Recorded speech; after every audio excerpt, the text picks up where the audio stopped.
Hey, what's up, everybody? Welcome to my channel. My name is Paul, the Canadian Snowman, back here once again with some more Ottoman history, the Ottoman Wars. We're doing the Battle of Mohacs. Uh, yep. What did you last time? Like the battle? Was it like the siege? We did a siege last time, a siege of Rhodes. But anyways, the Ottomans have kind of conquered what they want to conquer so far in the east and in the south, pretty much. And now they got their eyes on Europe right now. They got their you know, full view on Europe or whatnot. So I'm kind of curious where they go from here, where exactly they strike first when they go into Europe, kind of thing. And is Europe ready for them? I'm assuming they've been waiting on this, So I'm assuming that they're ready to rumble. But anyways, guys, please hit that like and subscribe button below. And yeah, let's jump into this. If you're new here, I would definitely recommend starting from I've done a whole bunch of these Ottoman ones already. I would definitely suggest starting from this playlist. And if you like other stuff, definitely check out the other playlists. And I just did a video on siege towers. If that stuff interests you, check that out. But let's jump into this. By 1522, the great Christian... I just want to say, I have seen that the new Hannibal has dropped. I am going to wait till the end of these right here before I do it. So I'm sorry for those that are waiting for that to wait a little longer.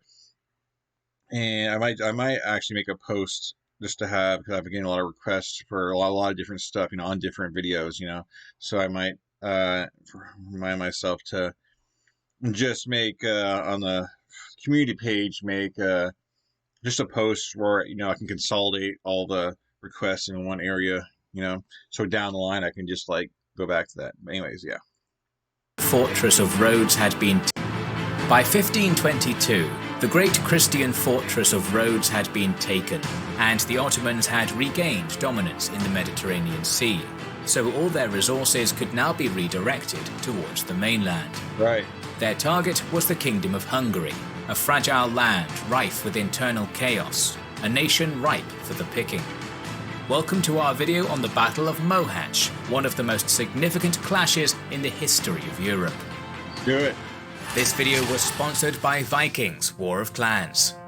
This game was inspired by the famous strategy games of the 90s like the Command & Conquer. Help support our channel by downloading.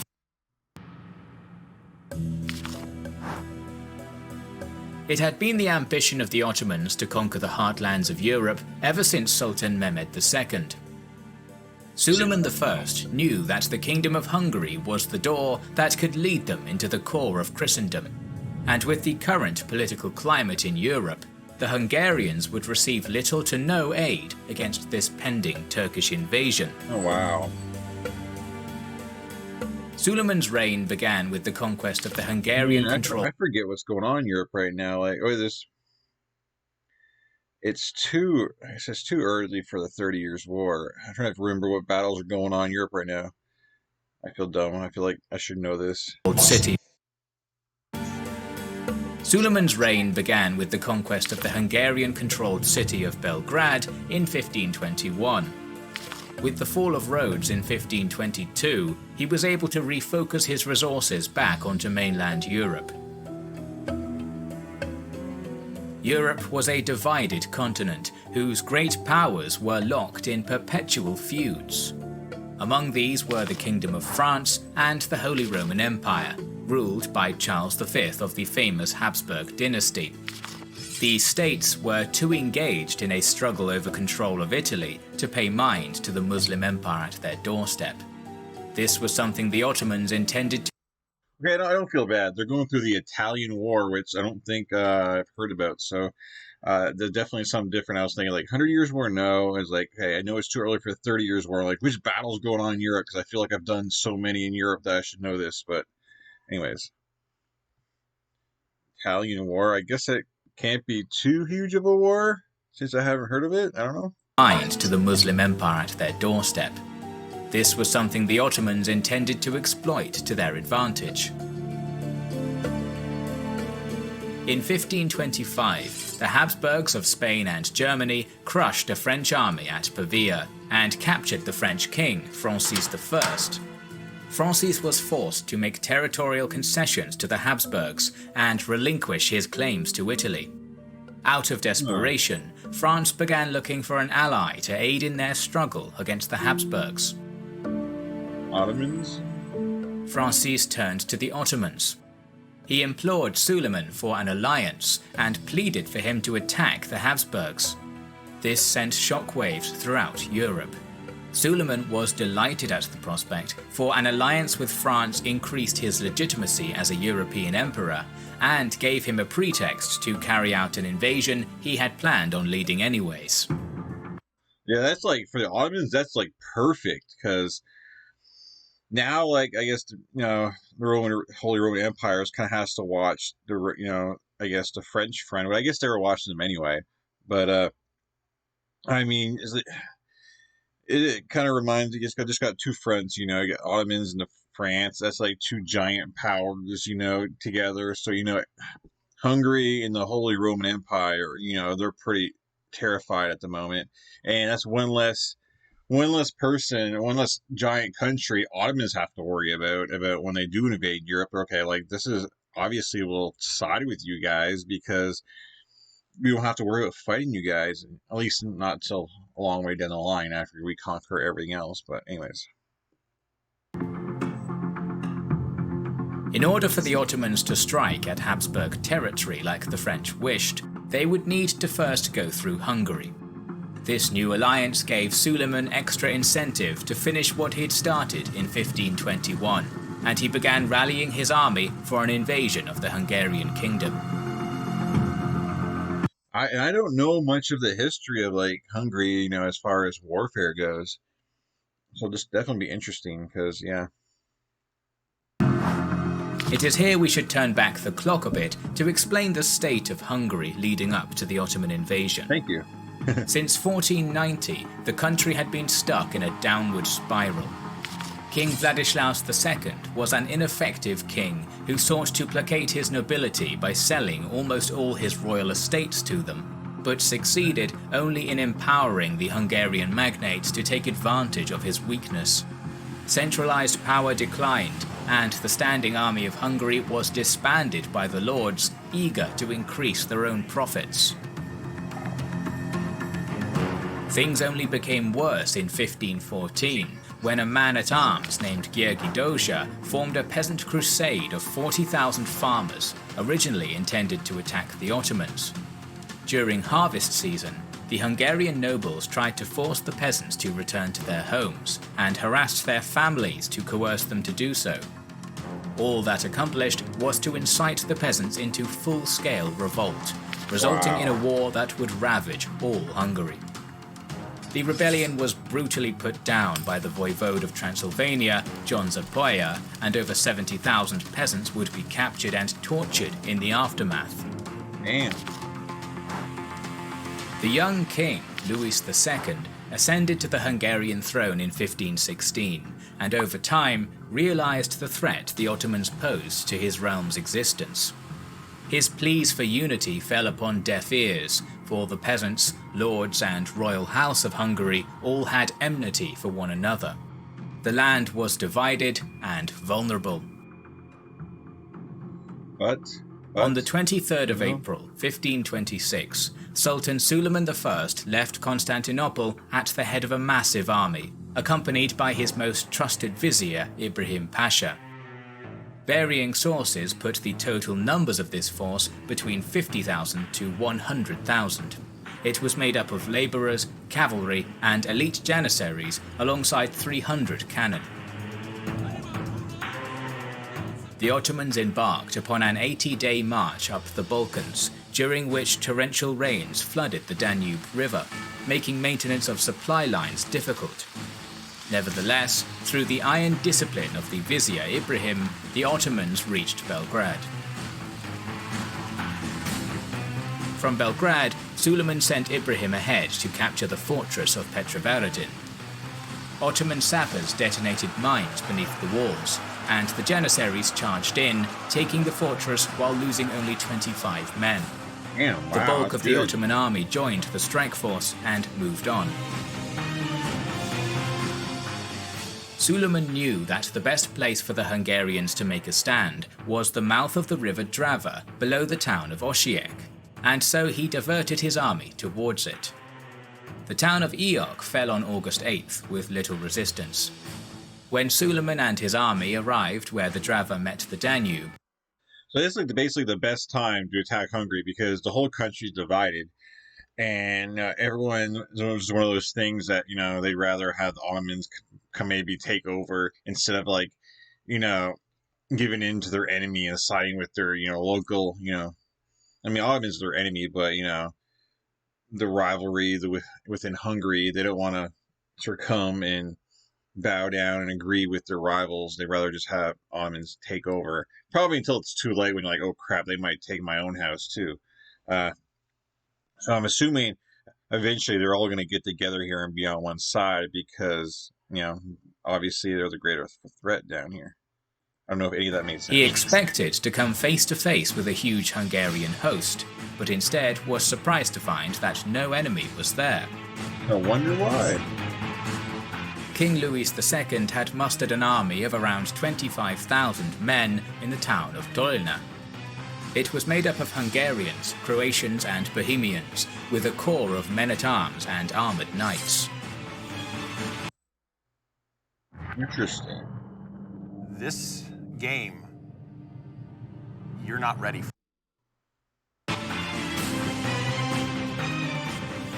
Much like Suleiman, King Louis knew the importance of the mouth of the river Drava and ordered his deputy, Stefan Batory, to lead a vanguard there and defend it at all costs. However, the nobles refused to submit to Batory's command, declaring they would only follow the king himself. The vanguard plan was abandoned, and the Hungarian king instead led his quarrelling army to a field just outside a little riverside hamlet known as Mohacs, where they awaited their enemy. Man, this has disaster written all over it. I've seen too many of these dang videos where one side is squabbling amongst each other, and then the other side is completely on the same page. And all it takes is, one of these guys, their enemy, but to get all the rewards or something. I mean, the rival, to reap the rewards, and then they then they'll retreat just so their rival doesn't win the battle, or they will. You get what I'm saying? They're more likely to screw each other over than they are to screw the enemy over, I guess is what I'm trying to say. On August 26th, the Ottoman host reached Mohacs, and the two armies came face to face. The Hungarians had set up a camp between the river Borza and Mohacs proper. They stood in two lines, the first line being made up of 10,000 infantrymen divided into two wings, supplemented by divisions of mounted knights. King Louis himself led the second line, surrounded by 1,000 of his personal armoured cavalry and the troops of his noblemen. Okay. Meanwhile, the Ottomans had managed to advance themselves into a position well protected by woods and ridges and set up an encampment there. Suleiman ordered his troops into a tiered defence made up of three lines. The first two lines were made up of 30,000 Rumelian and Anatolian cavalry, supplemented by 4,000 Janissaries and 150 cannons. They were led by Ibrahim Pasha. The third line was led by Sultan Suleiman himself, and was made up of 15,000 Janissaries and Sipahis. They guarded the bulk of the Ottoman artillery, which was protected by a circle of wagons. Lightly armed Akinji horsemen occupied the left flank close to the Hungarian line, and a rearguard of heavy cavalry and footmen remained back in the encampment in reserve. On August 29th, fighting began. The Hungarians were the first to strike, and commenced their assault at 3 in the afternoon, knowing the Muslims in Suleiman's army would be occupied with their afternoon prayer. A crescendo of Hungarian artillery fired across the battlefield. the right wing of the Hungarian first line charged the Ottomans. The Rumelian cavalry were not prepared for the assault, and the heavily armoured Hungarian footmen broke through the first two lines of the Ottoman defence and fought their way towards the Ottoman third line. I'm surprised. Inspired by this initial success, the second line of Hungarian mounted knights charged into battle, joining the fierce melee at the fringes and encircling the Rumelian cavalry from the outside, pushing them back towards their camp. Meanwhile, the Hungarian left wing stabbed at the centre of the disordered Ottoman first line. The Hungarians fought bravely, breaking through to the Sultan's position, who was now in danger of being cut down. Oh my god. However, this success was unsustainable. As the Hungarians came within range of the Ottoman wagon fortress, a volley of guns and artillery inflicted heavy damage upon the first line. Soon after, the Janissaries formed ranks around their sultan and charged the Hungarian knights, overwhelming them with superior numbers and martial discipline. So basically, it's like each side's got the other side on the run. Like, you got the Ottomans, got Hungary surrounded. Basically, I don't see any kind of a, I guess, no backup for Hungary back here. You got some backup here for the Ottomans. And these guys are going to come into play here. They have to, right? To kind of even the odds here. And then that should be an even fight, or Ottomans will take the lead. And these guys will throw them off and then maybe come back. And I don't know. But yeah, the Ottomans looking really good right now. The tide had begun to turn. After 2 hours of fighting, the Ottoman reserves back at camp had finally rallied onto the battlefield and joined the Ottoman lines. There you go. Meanwhile, the Rumelian cavalry began to regroup.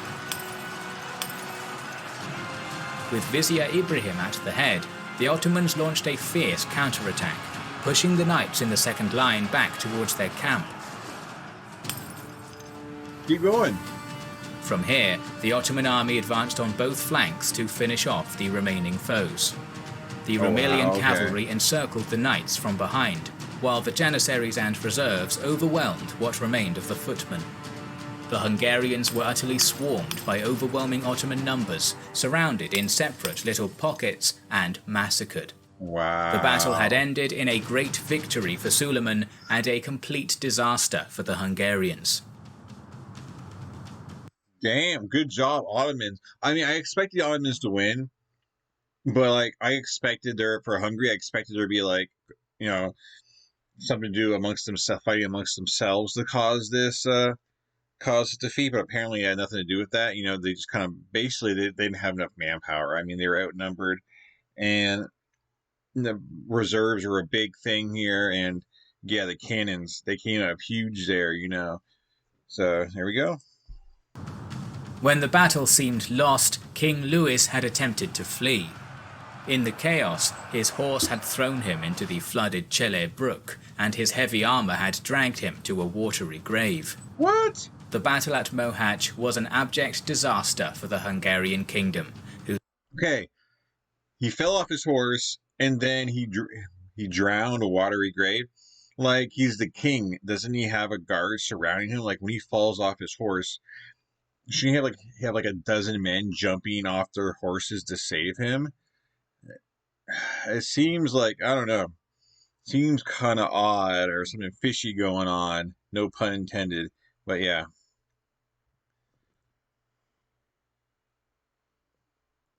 The battle at Mohacs was an abject disaster for the Hungarian kingdom, whose government was now effectively annihilated. Yeah. While sources vary, it is generally accepted that anywhere from 14,000 to 20,000 Hungarian soldiers were slaughtered in the initial battle, with thousands being taken prisoner and beheaded the next day.